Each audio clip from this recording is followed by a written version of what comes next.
Nosotros hemos dicho, jóvenes, y esto nunca se olvide, ¿no? Cuando hablas de democracia, primero tienes que identificar de qué es democracia, de qué viene democracia, ¿no? Entonces, ese es un término que ya lo han utilizado los griegos, ha pasado por la cultura Roma, ha llegado hasta el occidente.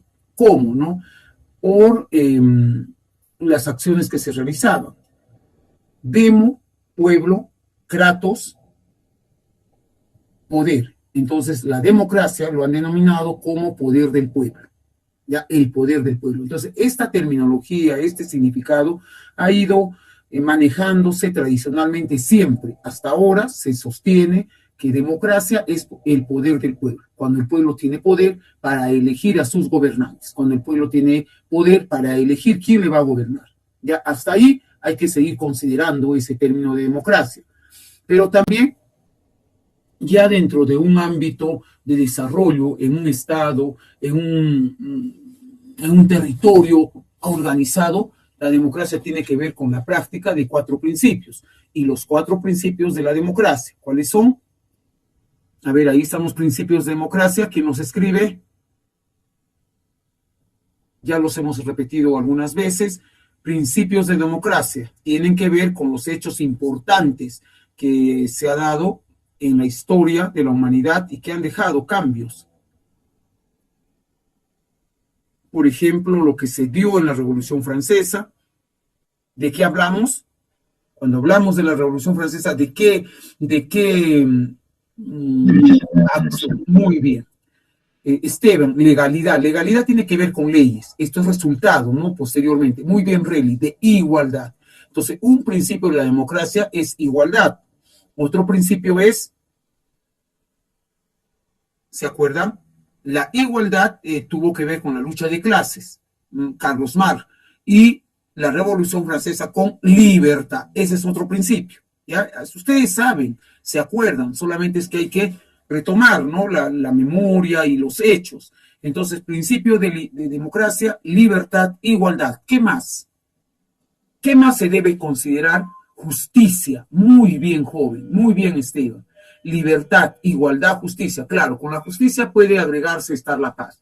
La solidaridad ya es como un valor, ¿no? Que se debe practicar para mantener lo que hemos dicho en la clase anterior, una calidad de vida, una cultura de paz, ¿no? Ya estamos 3, igualdad, libertad, justicia. ¿Y cuál es la base de los valores? La dignidad. Esos son los 4 principios de la democracia. Si un país dice ser democrático, tiene que practicar y poner en juego estos 4 principios. Es como una mesita. En cada una de ellas va la libertad, la igualdad, la justicia y la dignidad. Si algo de ellos falla, entonces la mesa también tambalea. ¿No? Si alguno de ellos, esos principios falla, entonces comenzamos a tener ciertas dificultades en el ámbito de la convivencia. ¿Ya? Entonces, con esas bases vamos ya a empezar. ¿Cuál es el régimen político? Si nosotros ya decimos que el Perú se ha amparado en una democracia, ¿cuál es el régimen político que practicamos entonces? El régimen político de nuestro territorio peruano es el régimen democrático, ¿ya? Porque el régimen político es el conjunto de instituciones que regulan la lucha por el poder y su ejercicio y de los valores que sustentan estas instituciones. En otras palabras, todo lo que hemos dicho es la forma de gobierno que tiene un país, que se maneja en todas las instituciones. ¿Y cuál es esta forma de gobierno que se maneja en el país, en todas las instituciones? Es el régimen democrático. ¿Por qué? ¿Por qué? ¿No? Porque se entiende que practicamos estos 4 principios y se entiende también que nosotros, ¿no? Demo, pueblo, kratos, poder, poder del pueblo. Nosotros elegimos a nuestras autoridades, ¿ya? Hay los 4 principios, libertad, y ahí en la libertad tiene que ver libertad de expresión, en la justicia, darnos a cada quien lo que le corresponde, tratarnos por igual, la igualdad, ¿no? Tratarnos todos por igualdad, ¿no? Y la dignidad, de tratarnos como seres humanos. El simple hecho de ser persona nos cabe este hecho de considerarnos como tal. ¿Ya? Entonces, ahí está el régimen político. ¿Cuál es el régimen político del Perú? No te olvides, el régimen democrático. Ahora sí, cuando hablamos de democracia hemos dicho poder del pueblo cuando elige a sus gobernantes. Miren, en sentido estricto es esto, es una forma de gobierno donde el poder es ejercido por el pueblo, es lo que yo les he dicho, ¿no? Donde el pueblo elige a sus representantes por el poder que tiene y lo hace mediante mecanismos de participación. Ahora, para tomar decisiones no solamente elegimos, también nosotros como régimen democrático podemos participar. ¿Y recuerdan en qué podíamos participar? Recuerdan que si acá falta algo, yo puedo proponer una iniciativa de ley. Esa es una participación. Muy aparte que yo elijo, también se nos da la posibilidad, la base legal, de que yo pueda colocar o pueda tener que dar una nueva ley, proponer una nueva ley. Y esta nueva ley, ¿a dónde va a ir? ¿Quién la revisa? ¿Quién la discute? ¿Quién la aprueba? ¿Quién la promulga? A ver, yo, ciudadana, quiero una nueva ley. ¿Qué hago? Primero, tener firmas, el 0.3% de firmas. Ya los tengo las firmas, ahora lo presento al Jurado Nacional de Elecciones. El Jurado Nacional de Elecciones le entrega al RENIEC para que verifique si esas firmas son adecuadas. Después que tiene el RENIEC, pasa nuevamente al Jurado Nacional de Elecciones. Muy bien, y el Jurado Nacional de Elecciones le hace llegar al Congreso. El Congreso es quien va a revisar, muy bien, gracias, va a revisar, va a aprobar o va a decir, no falta, o va a hacer toda su investigación. Una vez que ya está, lo pasa al presidente de la República, al Poder Ejecutivo, ejecuta leyes, pero si el presidente en 15 días no toma importancia, no observa, el mismo presidente del Congreso lo puede promulgar, lo promulga, lo publica en el Diario Peruano y al día siguiente de su publicación ya se hace efectiva. Esa participación nosotros tenemos y eso también es democracia. También nosotros podemos participar en control, en reformar, ¿no?, la Constitución, también en hacer control. Recuerden ustedes, es parte de la participación de control y referéndum, participar en referéndum directo, ¿no? El voto y el referéndum es una participación directa y ahí está la democracia. A través del voto y a través del referéndum nosotros vamos a elegir nuestros representantes. Esto en sentido estricto. Ahora, en sentido amplio, la democracia se ha convertido ya en un estilo de vida. Ya, eso es lo que tenemos que entender ahora. Ya la democracia no solo es elegir a nuestras autoridades, no solamente ya es participar, también es ponerlo en práctica como estilo de vida. En la familia, en la escuela, en el barrio, en la universidad, donde quieran ustedes que tengan un grupo humano, tienen que aplicar la democracia. ¿En sentido de qué? En sentido amplio, en sentido para poder interactuar, para poder socializar, para poder comunicarnos, para poder entendernos. Eso es lo que se pide ahora, que la democracia en sentido amplio pueda ser aplicado como un estilo de vida en todo lugar. Ya, ahora se está aplicando la democracia como estilo de vida, pero hay que ponerlo en práctica. Si tú en tu casa vas a poner o pones en práctica la democracia, llévate los 4 principios. Trata con igualdad, practica la libertad, practica la justicia para todos y dignidad. Trata como seres humanos a las personas, ¿no? Esos 4 principios hay que jalarlos. Entonces, con sentido amplio, la democracia es un estilo de vida. En el artículo 45 empodera lo que es la democracia en sentido estricto. El poder del Estado emana del pueblo. Quienes lo ejercen lo hacen con las limitaciones y responsabilidades que la Constitución y la ley establecen. Muy bien, profesora, yo voy a aplicar la democracia con libertad, igualdad, pero esa libertad, igualdad, justicia, dignidad no tienen que salir del marco de la ley. Nosotros somos ya estrictamente, tenemos un régimen democrático, pero basado en una constitución, donde nadie puede escapar a la constitución, a las leyes, a la base legal. Principios de la democracia, ¿no? ¿Qué principios tiene? Ya les decía yo los 4, pero miren, estos 4 están involucrados en ello. Respeto a los derechos humanos. Cuando nosotros respetamos a los derechos humanos, tratamos a las personas con igualdad. Y estos derechos no han sido un regalo, estos derechos han sido conquistados y reconocidos con mucho esfuerzo, han venido muchas luchas para poder reconocer. Luego, ahí está, libertad. ¿Ves? Mira, dignidad, igualdad, yo trato a todos por igual. Libertad individual. La libertad es el derecho de la facultad que uno tiene para actuar de acuerdo a la voluntad que requiere. Libertad. Pero la libertad no quiere decir que hago lo que quiero. Me baso en normas. Sí, Yadira. Te escucho, Yadira. Mientras coloca la pregunta, seguimos. En cualquier momento te escucho, Yadira, puedes poner la pregunta por el chat. Ya, entonces, miren, la libertad es el derecho, la facultad que uno obra de acuerdo a su voluntad, pero eso no quiere decir que tú no respetes normas. La libertad, la igualdad está bajo un marco de leyes, y esto lo tenemos en la Constitución Política del Perú. Hay que tener en cuenta lo siguiente, jóvenes señoritas. Cuando uno actúa con libertad, se parametra con leyes, con normas incluso.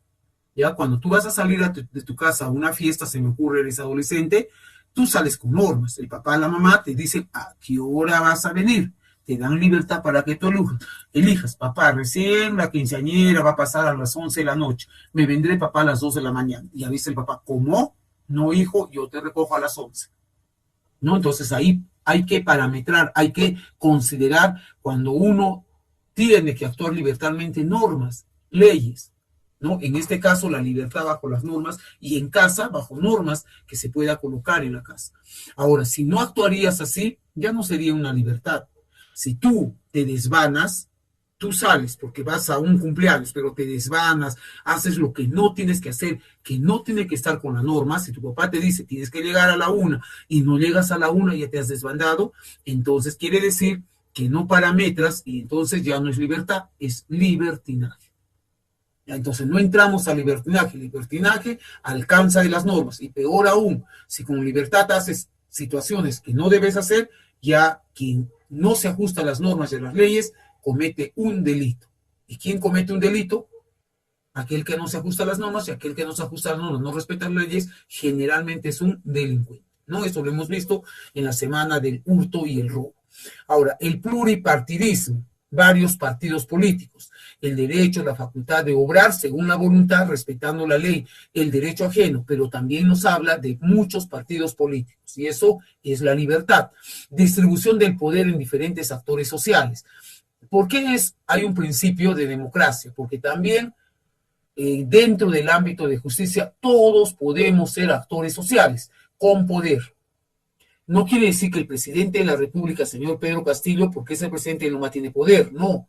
También tiene en su ámbito el funcionario más alto de la SUNAT, también tiene poder. Una directora de un colegio, también tiene poder. La señora del Ministerio Público, la fiscal de la Nación, también tiene poder. Por eso dice distribución del poder en diferentes actores sociales. El poder se concentra en diferentes organismos. Todos tenemos un poder. Ya no quiere decir que el papá tiene poder en la casa. No quiere decir que el presidente nomás va a mandar, va a hacer. No, en el principio de democracia hay libertad, hay igualdad, hay justicia para que todos podemos empoderar el poder de autoridad. Sufragio universal, libre y secreto. Esto es en el voto. Las elecciones son libres, ejercemos el voto de elegir y poder ser elegido. Por eso que hay libertad. La representatividad, ¿quién nos representa? A la nación, el presidente de la República, pero a cada uno. ¿Quién representa a un colegio? La directora. ¿Quién representa en el hogar? Los padres. ¿Quién representa en la UGEL Sur? El director de la UGEL. ¿Quién representa al Ministerio Público? La fiscal de la Nación. Entonces, todos tenemos representatividad. Alternancia en el poder. Se puede alternar el poder. Si el señor presidente se retira por viaje, ¿quién alterna el poder? La señora vicepresidenta. Si la directora se retira del colegio, alterna la subdirectora, ¿no? Y así hay alternancia de poder, de acuerdo al cargo y a las funciones. Libertad de prensa y de opinión. Eso tiene que ver con los medios de comunicación, ¿no? La libertad de poder opinar, también de respetar opiniones, igualdad ante la ley. Ahí están los principios de democracia, la limitación del poder de los gobernantes. ¿Por quién están limitados los gobernantes? Profesor, es un gobernante, es el presidente, ¿también tiene limitaciones? Claro que sí. ¿Quién lo limita? ¿Quién lo limita? La Constitución Política del Perú, las leyes lo limitan. No puede salir, escapar de las leyes. También el apego al Estado de Derecho, consagrado en una Constitución, Carta Magna o Ley Suprema. Miren, apego al Estado de Derecho. En un país democrático, régimen democrático como el nuestro, estamos pegados al Estado de Derecho. Vamos a ver qué es el Estado de Derecho posteriormente. Ya hemos hablado, vivimos en un Estado de Derecho. Nuestro Perú es un Estado de Derecho, pero vamos a ver qué es. Ahora, la democracia es un tipo de régimen político, cierto, ¿ya? Que resuelve todo lo que demanda la sociedad, cierto, ¿ya? Porque hay libertad, igualdad, dignidad, pero en el principio del Estado de Derecho, o sea que la democracia va de la mano con el Estado de Derecho. Profesora, ¿qué es el Estado de Derecho? Ahorita llegamos ahí, ya, para entenderlo. Tipos de democracia. ¿Cuáles son los tipos de democracia? Nosotros en un país que tenemos el régimen democrático se pone en práctica. Por un lado, la representatividad o representación o indirecta. Ese es un tipo de democracia, representativa o indirecta. Otro, la directa, y otro, la participativa. ¿En qué consiste la democracia representativa o indirecta? Ya, mira, dice representativa, o sea que nos representan, ¿no? Y nosotros elegimos para que nos representen. Esta es el tipo de democracia donde nosotros, el pueblo, elige a quienes nos van a representar.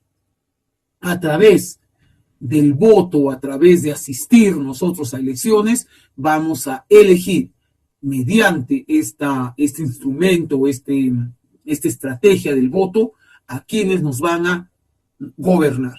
Entonces, todos los ciudadanos estamos inmersos en este tipo de democracia representativa, porque ustedes todos vamos a elegir, bueno, los mayores de edad, ¿no? Elegimos. El tipo de democracia representativa, el ejercicio de los poderes del Estado y la toma de decisiones deberá expresar la voluntad política de los ciudadanos. Entonces, ¿quién representa? ¿Quién nos representa? La voluntad política nuestra, a quienes hemos elegido.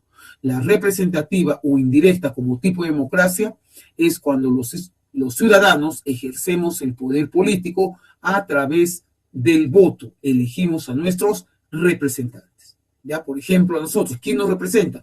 Los 6 congresistas que hemos elegido y que están en el Congreso. Ahora, el tipo de democracia directa. Si la indirecta es ir y votar y elegimos a quien nos representa, la directa, ¿cuál es? Elegir en el momento. En el momento elegimos, levantando a veces la mano. En tu clase, a ver quién va a ser delegado. Nadie quiere ser. Alguien levanta la mano y dice, yo propongo a mi compañero Benjamín. Ya, ese levantar la mano ya es directo. Esa participación de democracia, porque tú estás opinando, estás eligiendo, es directo. Es cuando los ciudadanos, sin intermediación de representantes, participan directamente en la toma de decisiones de carácter político. No, esto es un ejemplo en el aula. Ahora nosotros en el ámbito político no podemos elegir así, pero este es un ejemplo que nos ha dejado la democracia ateniense. En la democracia de Atenas, cuando pues Atenas y Esparta eran las ciudades-estados más grandes del mundo, ya se practicaba la democracia directa, cuando uno elegía. Y actualmente esto ha quedado en los pueblos, esto ha quedado en los estados. Actualmente se elige en forma de alzado la mano. Yo voy a formar una junta directiva, salen todos los vecinos y no sabemos a quién elegir. Nadie quiere aceptar, pero uno levanta la mano, yo elijo a la señora Vilma, ¿no? Entonces, eso es directo. Pero también no nos olvidemos que nosotros como ciudadanos vamos, ¿no? Vamos y votamos directamente con un voto. Escribimos, por ejemplo, un referéndum, sí o no. Ese es directo. No vamos, profesora, pero es un papel intermedio, pero tú estás yendo y directamente estás votando en el referéndum. Ya, ese es un voto directo. También la iniciativa popular, cuando uno va a participar, por ejemplo, entregando una ley, tú estás participando directamente. Y ahora te lo aceptan, no te aceptan, ya es otra situación. Ahora, la participativa. Participativa viene de participar. Y efectivamente, aquí los ciudadanos en forma activa, directa, intervienen e influyen en la toma de decisiones de carácter público. Por ejemplo, cuando uno participa, cuando está vigilando a las autoridades, a ver cómo están haciendo su trabajo, a ver si han rendido cuentas. Ahí estamos nosotros participando. Cuando participamos en, por ejemplo, en presupuesto participativo, ahí estamos participando. Si estamos ahí, no nos van a engañar fácilmente. No, se va a rendir cuentas adecuadas y no vamos a, de repente, a darle opción a la autoridad que entre fuertemente a la corrupción, porque estamos participando. También participamos cuando proponemos leyes, cuando proponemos reformar la Constitución. O sea, la participación es cuando el ciudadano en forma activa da algo más. No solo elige a sus autoridades para que te representen, no solamente es directamente a través de referéndum o alzando la mano eliges, sino también participando en forma dinámica. Ahora sí, ¿qué es Estado de Derecho? Uno dice, profesora, ¿qué es Estado de Derecho? Acá fácilmente podemos decir, es un principio de gobierno donde todas las personas estamos sometidas a leyes que se promulgan públicamente. Más fácil, ¿qué es Estado de Derecho? Es cuando la organización política en el ejercicio de su poder está subordinado a leyes establecidas. Igual, más fácil, profesora, es cuando en un estado, en un territorio, los ciudadanos aplican la ley y respetando la Constitución. Eso es Estado de Derecho. Nosotros vivimos en un Estado de Derecho porque tenemos una base, una carta magna, la columna vertebral. En el momento que nosotros ponemos en práctica todo lo que nos dice, es estar en Estado de Derecho. Por eso hablamos a veces, tenemos que respetar el Estado de Derecho. ¿Qué? Respetar que tenemos leyes, respetar que hay Constitución. Y este Estado de Derecho se convierte cuando respetamos la Constitución política del Perú. Todas las leyes.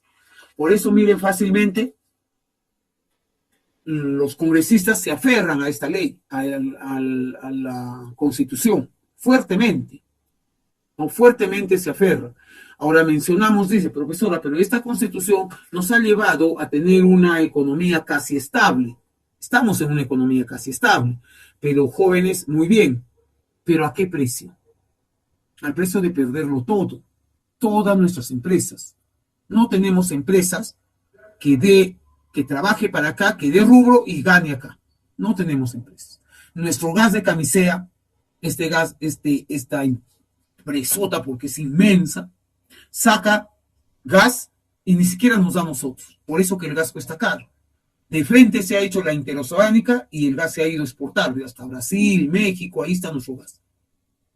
Y a nosotros no tenemos gas, por eso que el gas cuesta pues 50 soles el galón. Y el presidente, no solo este presidente, el otro anterior desde Ollanta, vamos a bajar el gas, vamos a reducir, no pueden, porque también esta Constitución tiene algunos artículos que hay que cambiar, que hay que reformar. Aquí existe un artículo donde dice que todo el contrato que hace un gobierno ya no se puede deshacer. Así, no se puede desarmar. Ya no puede venir otro gobierno y contradecir. Por eso es que no se puede recuperar, porque eso ya se hizo en gobiernos anteriores. Y al respecto del Estado de Derecho, no puedes cambiar. Por eso es que el presidente, más todos, se están separando fuertemente, ¿no? Más sus allegados, Cerrón y otros del partido, han presentado ya para iniciativas de ley para cambiar la Constitución, pero ellos quieren a través de una asamblea constituyente que no existe, por eso que no procede. No, si se pudiera y presentan para cambiar artículos, reformar, eso sí procedería, ¿no? Pero como el Congreso debate, como el Congreso acepta y puede también anular, es el Congreso que tiene que decir si pasa o no pasa esa ley. Entonces, muy difícil que una ley que propuesta por el gobierno vaya a ser cambiada, ¿no? Casi difícil, pero no es imposible. Ahora, ¿cuáles son los pilares del Estado de Derecho? ¿No? ¿En qué se basa este pilar? Primero, en el respeto y ordenamiento jurídico por parte de todos los estamentos del Estado. ¿Qué quiere decir? Que todos debemos respetar la Constitución. Además, la existencia de una garantía de respeto de derechos y libertades fundamentales de toda persona. Cuando estos derechos y libertades quedan recogidos en la ley, el Estado de Derecho garantiza. O sea, cualquier persona que intente vulnerar las leyes, inmediatamente se aplica la ley. Inmediatamente. Cualquier persona que quiere malinterpretar, también se aplica la ley. Ahora, la actuación del cuerpo político del Estado queda limitada por la ley. Ya, todos, jóvenes, todos, incluyendo el presidente y los más grandes autoridades en el Perú, estamos sometidos al ordenamiento jurídico. ¿Cuál es el ordenamiento jurídico? La Constitución. ¿Y qué dice? Que para respetar la Constitución vivimos en un Estado de derecho. Ahora, la separación de los tres poderes fundamentales, ese es otro pilar. Hay que respetar las autonomías de los poderes, el poder legislativo, el poder ejecutivo y el poder judicial. Hay que respetar las autonomías y cada una de las funciones que tienen que hacer esos poderes. Ahora, atentados contra el Estado de Derecho. Miren, si el Estado de Derecho es la defensa y el cumplimiento de la ley, entonces, ¿cuándo se atenta? ¿Cuándo se atenta contra el Estado de Derecho? Cuando no se cumplen las leyes, por un lado, incumplimiento de leyes, y por otro lado, cuando hay abuso de poder y corrupción. Incumplimiento de leyes. ¿Quién debe empezar a respetar las leyes? Eso no tienes por qué saber de memoria. Rápido cae en tu cerebro y rápido respondes. ¿Quién debe empezar a cumplir las leyes? El presidente de la República. La cabeza debe empezar.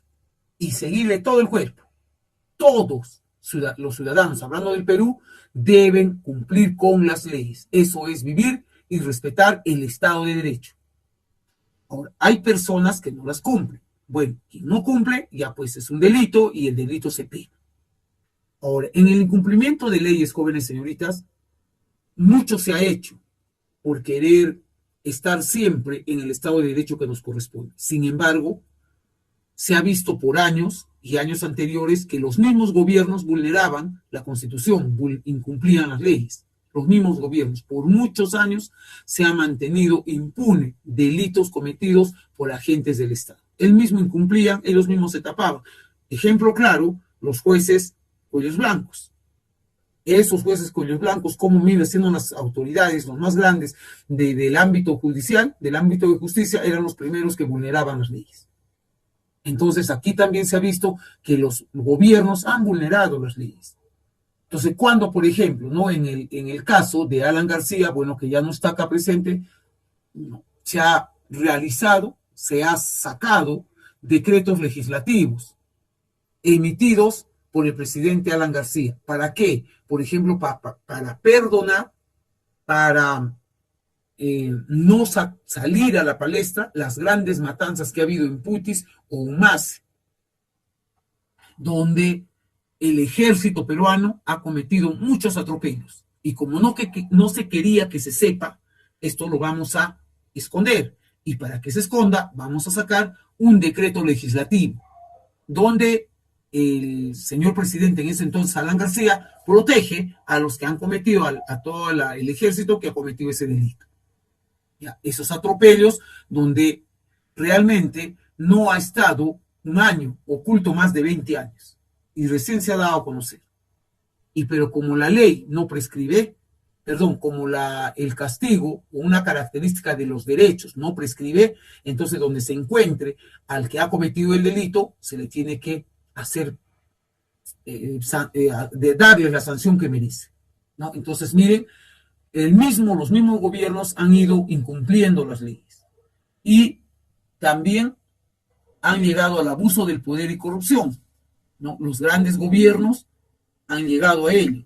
Si no, miren, 4 grandes gobiernos están implicados en el caso Odebrecht, 4 grandes gobiernos. El gobierno de Toledo, fuertemente, el gobierno de Alan García, el gobierno de Ollanta y el gobierno PPK, Pedro Pablo Kuczynski. Esos 4 gobiernos son investigados, acompañada de la señora Keiko también, que no ha sido gobierno, pero como era lideresa de grupo y estaba siempre pasando para la segunda vuelta, ha agarrado grandes dineros, no grandes dineros, millones, jóvenes, de dólares, para poder llevar su campaña y para someterse a la corrupción, al delito de lavado de activos, no se han inmerso. al tráfico de influencias, ahí están, y están investigados. De ellos, por ejemplo, el señor Alan García, cuando se comprobó todas estas pruebas, lo único que hizo era quitarse la vida, si es que se ha quitado la vida, ¿no? Hay muchos rumores por ahí, pero los medios de comunicación, las noticias dicen que se ha quitado la vida, porque ya sabía que la fiscalía, ya había una orden del juez para tomarlo prisionero, y a la cárcel que iba a entrar ya no iba a salir, porque los cargos eran fuertes. Entonces, se quitó la vida. Después el señor Toledo está preso en Estados Unidos. Cualquier rato lo extraditan, pero hasta ahí está.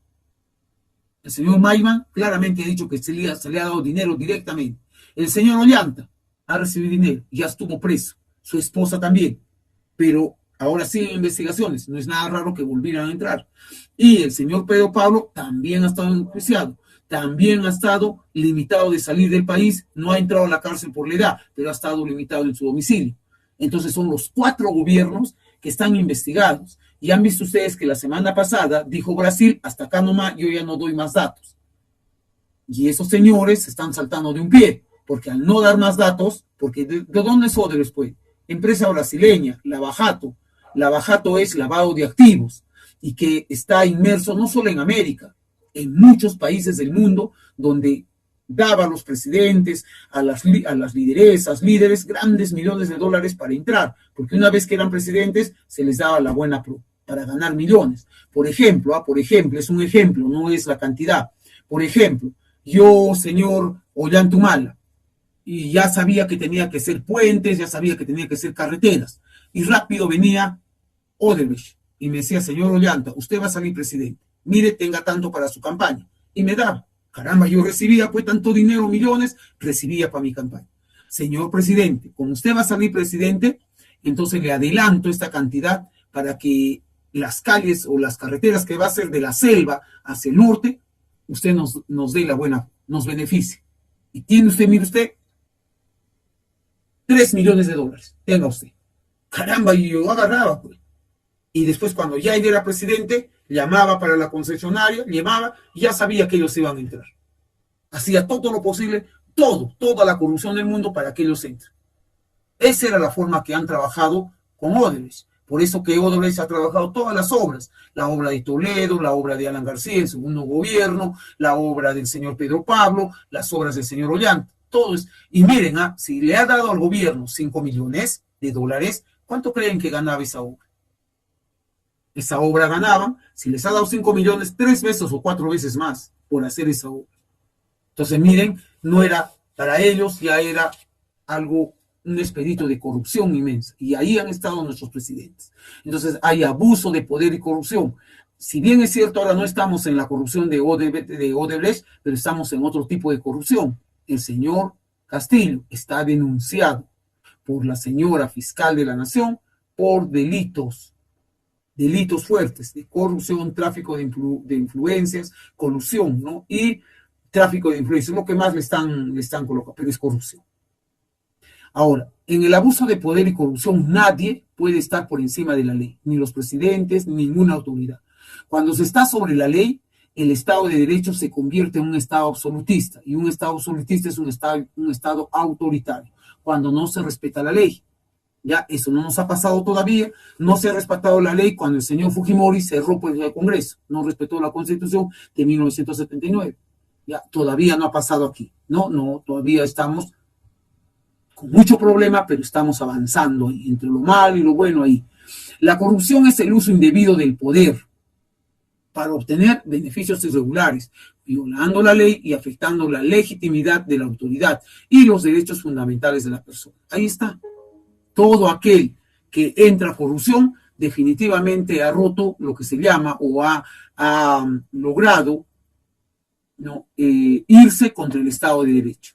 Y ya es corrupto y es un delito. Y el delito se sanciona con cárcel. Ahora, cuando existe violación al principio de legalidad, se afecta el concepto no formal del Estado de Derecho. Entonces no puede ver la violación, la vulneración del principio de leyes, el principio del cumplimiento de las leyes. Ya de lo contrario, no se está cumpliendo con un Estado de Derecho. Jóvenes, señoritas, de esto no hay que aprender de memoria, solo hay que entender y comprenderlo.